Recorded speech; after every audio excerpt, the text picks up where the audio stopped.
दोस्तों नमस्कार।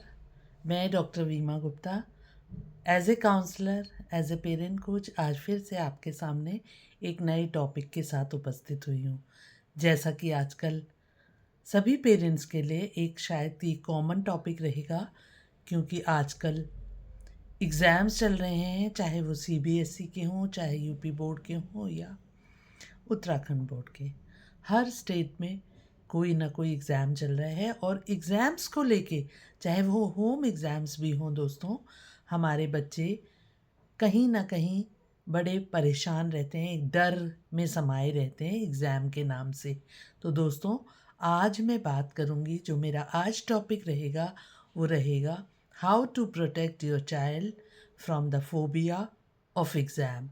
तो दोस्तों, सबसे पहले इस विषय पे हम बात करते हुए सबसे पहले मैं पेरेंट्स को ये कहना चाहूँगी कि जो हम बच्चे के ऊपर प्रेशर डालते हैं कि 90% मार्क्स तो लाने ही हैं, हर हालत में 90% क्रॉस करना है, पर मार्क्स की होड़ में बच्चे पर इतना प्रेशर डाल देते हैं कि बच्चा कहीं ना कहीं किसी डर से ग्रसित हो जाता है। उसके मन में फोबिया या एग्ज़ाम के प्रति एक डर बना रहता है दोस्तों।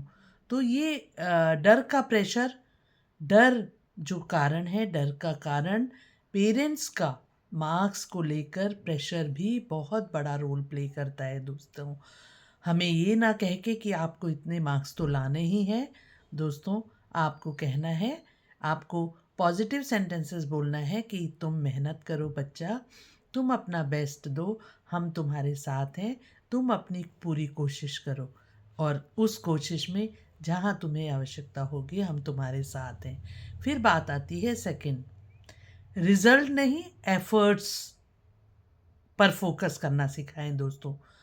माँ बाप क्या करते हैं, जैसा कि मैं बार बार कह रही हूँ कि मार्क्स मार्क्स मार्क्स मार्क्स अपने आप आ जाते हैं दोस्तों, जबकि हम एफ़र्ट्स पर फोकस करते हैं कि बच्चा एफ़र्ट क्या कर रहा है।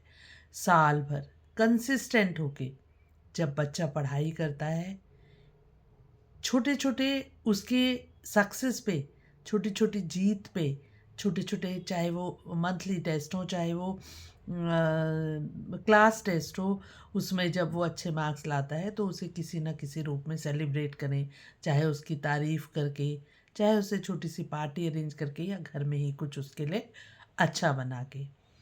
जब वो कम मार्क्स लाता है तो सेलिब्रेशन का आदी हो जाता है, तो कम मार्क्स लाने पे भी आपको उसे मोटिवेट करना है कि बच्चा, ये आपका फेलियर नहीं, ये सीखने का एक मौका है। आप जान पाएंगे इस अपने फेलियर से कि आप में कहाँ क्या कमी रह गई है, उस कमी को आप नहीं दोहराएंगे। तो ये फेल होना या कम मार्क्स लाना फेलियर नहीं, बल्कि एक सीखने का नया मौके की तरह आप उसे बताएं, तो वो कभी भी एग्ज़ाम्स से फोबिया या एग्ज़ाम्स से डर अनुभव नहीं करेगा दोस्तों। स्मार्ट, तीसरी बात है, स्मार्ट रूटीन बनाएं उसका स्टडी का। 40 to 45 मिनट्स स्टडी रेगुलर करके 10 मिनट्स का ब्रेक देना, ये स्मार्ट स्टडी तरीका है दोस्तों। हर पढ़ाई का रिवीजन कराना ज़रूरी है। जो भी कंटेंट वो जो भी चैप्टर या सिलेबस वो पढ़ रहा है, उसका बराबर रिवीजन होना ज़रूरी है। वीकली मॉक टेस्ट ले सकते हैं दोस्तों। वीक में आप खुद मॉक टेस्ट बना के या बनवा के आप उसका मॉक टेस्ट, जिससे कि आंका जा सकता है कि उसकी तैयारी कितनी है। तो कंसिस्टेंसी बहुत ज़रूरी है। एफ़र्ट्स की हम बात करेंगे कि स्मार्ट स्टडी रूटीन बनाने में उसे 40 to 45 मिनट्स रेगुलर बैठना, 10 minutes break, revision, weekly mock test और लास्ट मिनट पैनिक से वो बच सकेगा दोस्तों। अगर हम ये स्मार्ट स्टडी रूटीन अपनाएंगे तो हमारा बच्चा निश्चय ही इस एग्ज़ाम फोबिया से दूर रहेगा। चौथी बात मैं कहूँगी, ओपन कम्युनिकेशन। दोस्तों, बच्चा कहने में डरता है कि क्या उसमें किस विषय में उसकी रुचि नहीं है या क्या विषय उसको समझ नहीं आता है। आप बराबर बच्चे से कम्युनिकेट करिए, कहाँ वो कम समझ पा रहा है, वो बात आप जानने की कोशिश करिए, उसके पीछे के कारण को जानने की कोशिश करिए और उस कारण को दूर करने के लिए आप प्रयास कीजिए। डर इमेजिनरी भी होता है दोस्तों, काल्पनिक डर भी होता है। काल्पनिक डर भले कितनी तैयारी करी है बच्चे ने, लेकिन उसको उसकी कल्पनाओं में ऐसा लगता है, वो कारण होता है कि कंपटीशन की भावना बच्चे के मन में जब होती है कि उसे किसी एक व्यक्ति को पछाड़ना है या सबसे ऊपर आना है, तब ये काल्पनिक डर उसे डराता है। तो ऐसी चीज़ों से पेरेंट्स का ही काम है उसे दूर करना।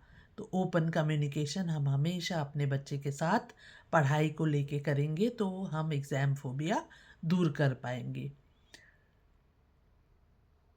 Avoid comparison. दोस्तों, हम जाने अनजाने अपने बच्चे का, चाहे वो टीचर्स के लिए भी मैं ये बात कहूँगी, जब हम कंपैरिजन करते हैं तो अपने को वो लो इस्टीम, जिस बच्चे को हम छोटा दिखा रहे होते हैं, वो अपने को लो स्टीम फील करता है और उसकी पर्सनैलिटी हमेशा के लिए वैसी ही बन जाती है, या गिल्टी में आ जाता है बच्चा कि मैं तो ये जानता ही नहीं हूँ या मैं ये सीख ही नहीं पा सकता हूँ। तो दोस्तों, ऐसा ना करें, कंपैरिजन कभी भी ना करें किसी दूसरे बच्चे से, किसी पड़ोस के बच्चे से या स्वयं के दूसरे बच्चे से भी उसका कंपैरिजन नहीं करें। उससे उसका एंग्जाइटी लेवल बढ़ता है, स्ट्रेस बढ़ता है, वो गिल्टी मोड में आ जाता है दोस्तों। फिर मैं बात करूँगी, टीच हिम रिलैक्सेशन टेक्निक्स, जैसे डीप ब्रीदिंग, लाइट स्ट्रेचिंग, मतलब कि रोशनी में बाहर जाना, स्ट्रेच करना, पॉजिटिव अफर्मेशंस करना कि आज मैंने ये सीख लिया, आज मैं बहुत रिलैक्स फील कर रहा हूँ, मुझे पढ़ाई आसान लग रही है, मुझे पढ़ाई कठिन लग रही थी तो मैंने उसे कोशिश करके उस कमी को अपने सुधारा है। इस तरह की एफर्मेशन जब कराएंगे बच्चों से तो सेल्फ कॉन्फिडेंस उसका बढ़ेगा दोस्तों। तो ये हमारा स्टेप बहुत ज़रूरी है। फिर बात आती है लास्ट में हेल्दी लाइफस्टाइल की। लास्ट एक नंबर में डाला है मैंने, ये लास्ट नहीं है बट मोस्ट इम्पॉर्टेंट है दोस्तों। हमें उसको 7-8 घंटे की स्लीप डेफिनेटली लेने देना है, बैलेंस डाइट का उसके ध्यान रखना है, निगेटिव थॉट्स नहीं आने देना है। ज़्यादा सिम्टम्स आते हैं बच्चों में कभी कभी। ये सिम्टम्स क्या हैं दोस्तों? जैसे पेट दर्द होना, रोना, चिड़चिड़ाना, स्कूल नहीं जाने की बात करना, कभी कभी ब्लैंक हो जाना, कुछ समझ नहीं आना, कुछ बोलना नहीं, निगेटिव थॉट्स आना। ज़्यादा सिम्टम्स आते हैं अगर दोस्तों आप उसे मैनेज नहीं कर पाते हैं तो आपको प्रोफेशनल हेल्प भी ज़रूर लेनी चाहिए अपने बच्चे के संबंध में। आजकल जो घटनाएं घटित हो रही हैं एग्ज़ाम के कारण, रिजल्ट्स के कारण, उन सब से बचने के लिए हम पेरेंट्स की ड्यूटी बनती है दोस्तों कि हम ये टेक्निक जानें कि हम अपने बच्चे को एग्ज़ाम फोबिया से कैसे बचाएं। दोस्तों, एक पेरेंट्स के लिए ये गोल्डन रूल है कि बच्चे की मानसिक शांति चाहिए। पेरेंट्स को किसी भी अपने बच्चे की मानसिक शांति उसके मार्क्स से कहीं ज़्यादा होती है दोस्तों। तो इसी शब्दों के साथ मैं अपने वीडियो को विराम देती हूँ दोस्तों। नेक्स्ट डे नए वीडियो के साथ फिर से आपके साथ सामने उपस्थित होंगी। तब तक के लिए शायद मोस्टली पेरेंट्स के लिए मेरा ये वीडियो इम्पॉर्टेंट होगा। शेयर करना ना भूलें और लाइक कमेंट करना भी ना भूलें दोस्तों। मेरा चैनल सब्सक्राइब करेंगे तो ज़्यादा से ज़्यादा लोगों तक जब मेरा वीडियो पहुंचेगा तो मुझे मोटिवेशन मिलेगा और मुझे ये भी पता चलेगा कि मेरे किन लोगों को किन बातों की जानकारी अधिकाधिक चाहिए। जब आप मेरे वीडियो को शेयर करेंगे तो कहीं ना कहीं वो वीडियो औरों के भी काम आएगी दोस्तों। इसी आशा के साथ कि मेरे चैनल को सब्सक्राइब करेंगे, मेरे वीडियो को लाइक और शेयर करेंगे, मैं आपसे विदा लेती हूँ। कल नई वीडियो के साथ फिर से आपके सामने उपस्थित होंगी। तब तक के लिए धन्यवाद दोस्तों, फिर मिलेंगे।